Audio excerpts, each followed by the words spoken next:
വിദ്യാഭ്യാസത്തിന്റെ സ്ഥിതി എന്താ? ഇപ്പോൾ പരീക്ഷ എഴുതിയാലും എഴുതിയില്ലേയും പാസ്സാവൂലേ? ആണോ? അങ്ങനെ ഒരു ആക്ഷേപമുണ്ട്. അല്ല, ആക്ഷേപമല്ല, അല്ല, ഇതൊക്കെ അവർ തന്നെ പറയുന്നതാണ്. ഇപ്പോൾ വിദ്യാഭ്യാസ മന്ത്രി വന്ന് പറയാണ് ഇത്തവണത്തെ SLC പരീക്ഷ റിസൾട്ട് 97%. വിദ്യാഭ്യാസ മന്ത്രിക്ക് എന്തായാലും പണി? ഇതൊരു രാഷ്ട്രീയ പ്രശ്നമാണോ?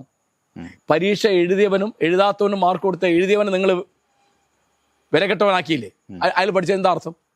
മിടുക്കായിട്ട് പഠിച്ചൊരു കുട്ടിക്കും പഠിക്കാത്തൊരുത്തനും ഒരു ക്ലാസ്സിൽ ഒരേ മാർക്കാണ്. എന്താ പിന്നെ അർത്ഥമുള്ളതിന്? ഈ അധ്യാപകർ എന്തുകൊണ്ടാണ് കുട്ടിക്ക് വിലയില്ലാത്തത്? പ്രധാന കാര്യം ഇതാ. കാരണം ഇയാൾ പറഞ്ഞ് കേട്ടാലും കേട്ടില്ലേയും പാസ്സാവും. പിന്നെന്താ, വീട്ടിൽ പോകുമ്പോൾ അതാ A+ ഉണ്ട്, അല്ലെ മറ്റേ ഫസ്റ്റ് ക്ലാസ് ഉണ്ട്, അല്ലെ സെക്കൻഡ് ക്ലാസ് ഉണ്ട്, കഴിഞ്ഞല്ലോ. ഇവിടെ എനിക്ക് പരിചയമുള്ള കുട്ടികൾ ഇപ്പോൾ എന്താ അന്ന് ബഹുമാനപ്പെട്ട മന്ത്രി ശിവൻകുട്ടി ചെയ്തത്?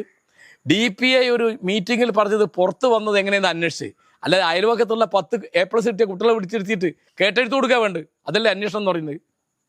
ഞാൻ വെല്ലുവിളിക്കാം, അങ്ങനെ DPI പറഞ്ഞത് സത്യമാണ്. എല്ലാവരും അങ്ങനെയൊന്നല്ല, അങ്ങനെയുള്ള കുട്ടികളുണ്ട്. A+ കിട്ടിയ കുട്ടിക്ക് കേട്ടെഴുത്ത് കൊടുത്താൽ തെറ്റാൻ പാടില്ലല്ലോ. മലയാള വാക്കാ പറഞ്ഞത്.